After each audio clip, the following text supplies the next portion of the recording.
Oh my God, he lit.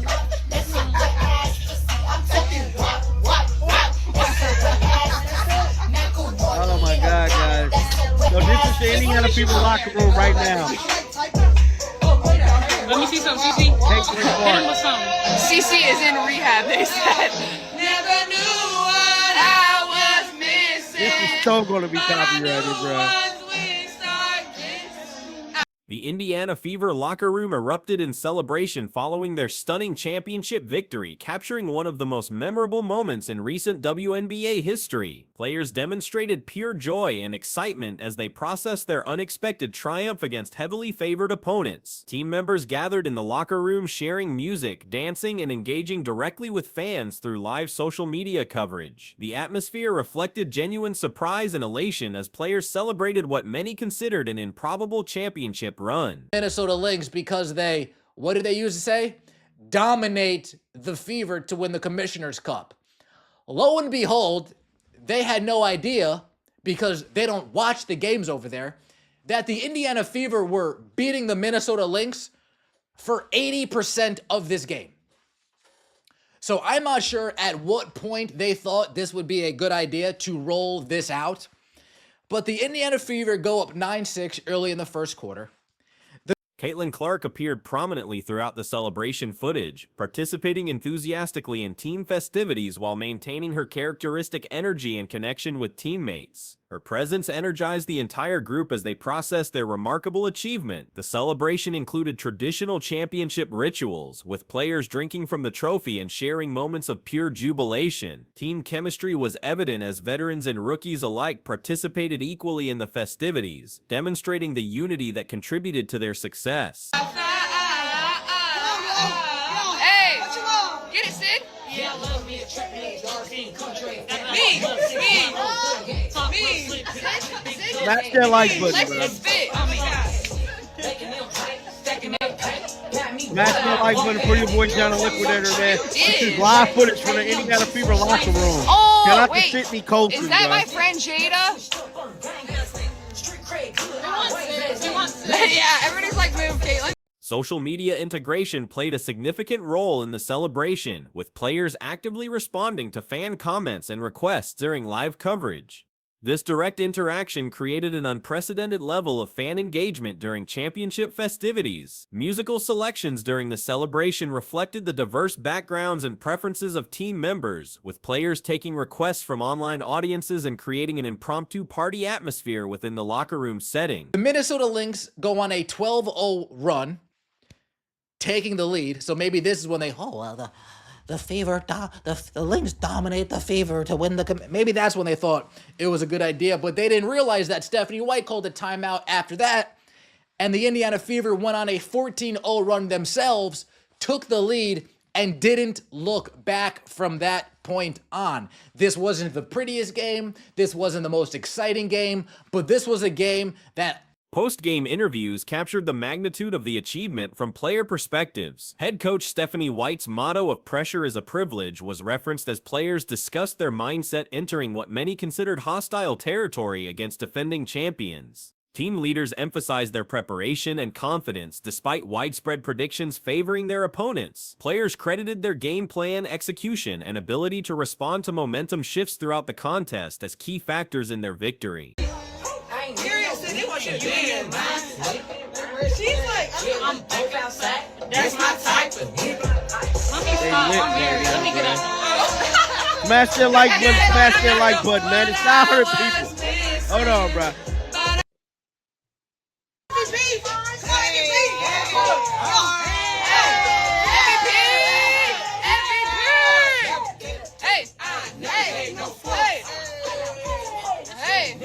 The defensive strategy focused on limiting paint scoring proved effective, though both teams managed to achieve double-digit scoring performances from key players.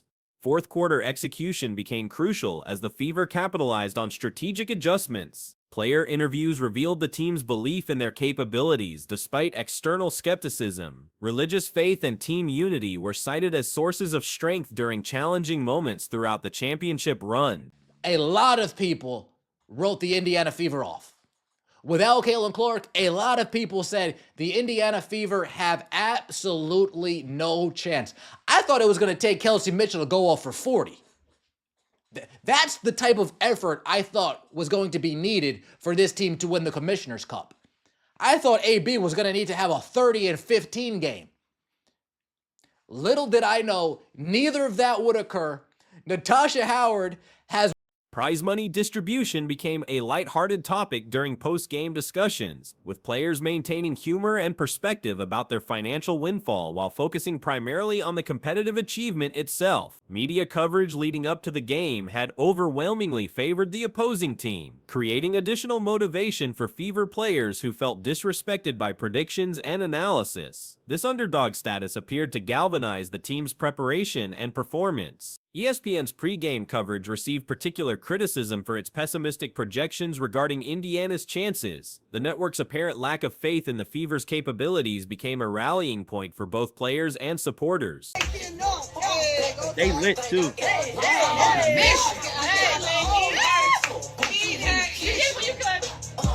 Let it cook. Wow, bro, this is so gonna be copyrighted, bro. Let it cook. I'm buying shit. Let it cook. Big Glow come through, shut shit down, I'm breaking hoes out. This is live. Put them hoes out. Go on and text it. Social media reaction immediately following the victory reflected widespread surprise at the outcome. Many observers acknowledged underestimating Indiana's potential while praising their execution and determination throughout the contest. Fan engagement reached extraordinary levels during the live celebration coverage, with supporters expressing joy and vindication after supporting a team that many had written off as championship contenders. one of her best games in an Indiana Fever uniform. She's the MVP. Sophie Cunningham, she stops her shooting slump, comes off the bench, hits a few big threes that when the Lynx started coming back in the fourth quarter, nail in their coffin threes from Sophie Cunningham. The Indiana Fever shock the world and win the Commissioner's Cup in Minnesota. That's right, folks, not at neutral ground. The celebration extended beyond the immediate locker room, with supporters in Indianapolis and throughout the franchise's fan base participating in the festivities through social media interaction and local gatherings. Player personalities shone through during the extended celebration coverage, revealing individual characteristics and team dynamics that contributed to their championship chemistry throughout the season. Hell yeah! Wait, sit, girl, are you on? Marty, we love you. Marty, I love you, baby. Marty, we love you. Baby, I'm gonna call you. I promise I'm gonna call you, girl. I'm just kicking it with my girls. She's just having it. Let her have fun with the girls. Marty, Don't Marty, let her have fun with the girls. She said don't let me. Marty, don't bet. B. You know.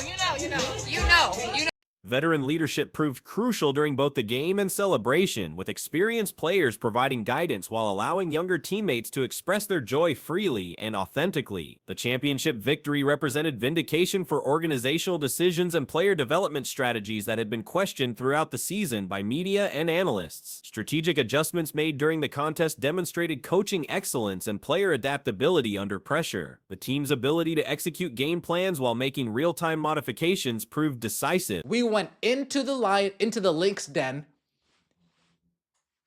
and won. We went into the Lynx home court in Minnesota and beat them 74-59. Indiana Fever are your Commissioner's Cup champions. Natasha Howard wins the MVP. And other than those 6 turnovers, she had herself a pretty good game. Other than the 6 turnovers, the typical defensive intensity increased during crucial moments, with players rising to meet championship-level competition despite facing a hostile environment on the road against experienced opponents. Fourth-quarter execution became the defining characteristic of the victory, as Indiana maintained composure while capitalizing on opportunities created through sustained effort and strategic preparation. The celebration footage captured authentic emotions from players who had overcome significant adversity and external doubt to achieve their ultimate goal of championship success. Team unity was evident throughout the celebration, with players from different backgrounds and experience levels participating equally in commemorating their shared achievement. we're talking about.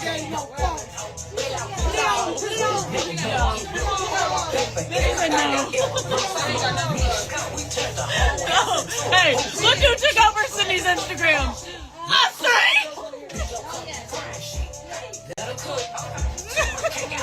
Like, sit back. Hey, get back in your own Instagram. Hey, gotta do this for the white girls. Don't let. No, not pink one.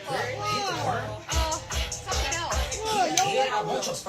Social media integration during the celebration created new standards for fan engagement, allowing supporters unprecedented access to authentic player reactions and team dynamics. The victory silenced critics who had questioned the team's championship potential throughout the season, validating organizational decisions and player development strategies. Media narratives surrounding the team's potential were completely rewritten following the championship performance, forcing analysts to reconsider their evaluation criteria and predictive methods. Can't catch pass here, make a bad decision there. The typical turnovers that we're used to at this point. But Natasha Howard, she was the best player for the Indiana Fever tonight. No question about it. 16 points, 12 rebounds, 4 assists, 4 for 10 from the field. But even more importantly, something that's been haunting Natasha Howard this year, the free throws, 8 for 8 from the free throw line. Nobody on this team was more deserving of MVP than Natasha Howard. We need to be honest here. Player development throughout the season culminated in championship-level performance when it mattered most, demonstrating the effectiveness of coaching strategies and organizational culture. The celebration represented more than athletic achievement, symbolizing perseverance and belief in the face of widespread skepticism from media and opposing fan bases. Championship traditions were honored while creating new memories, with players balancing respect for historical precedent with authentic expression of their unique team personality. The victory established new expectations for the franchise while providing a foundation for sustained success in future seasons through proven championship experience. So why y'all don't like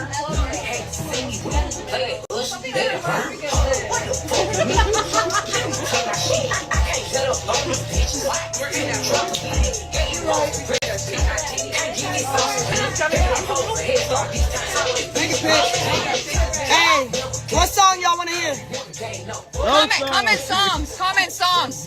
What song? Yes, it is Face of the League. Oh my god, my hair is so.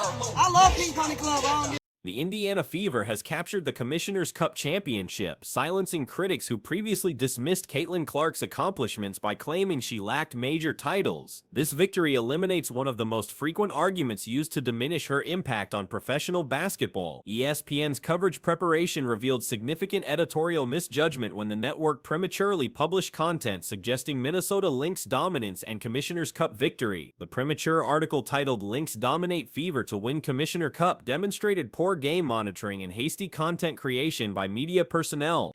Aaliyah Boston, 5 for 15. 5 for 15. 12 points, 11 rebounds, 6 assists.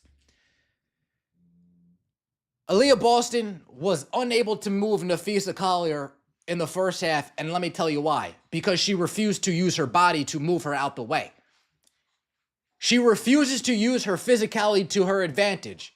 Fourth quarter comes, her and Nafisa Collier get into it. The broadcasting organization apparently failed to follow actual game developments, missing Indiana's sustained competitive performance throughout most of the contests. ESPN's editorial staff seemed disconnected from live action, creating content based on assumptions rather than observable game flow. Indiana established early momentum with a 9-6 advantage before Minnesota responded with a 12-0 scoring surge to capture temporary control. However, Coach Stephanie White's strategic timeout proved pivotal as the Fever answered with their own 14-0 run, seizing control permanently. No, I like Pink They Pony lit, too. bro.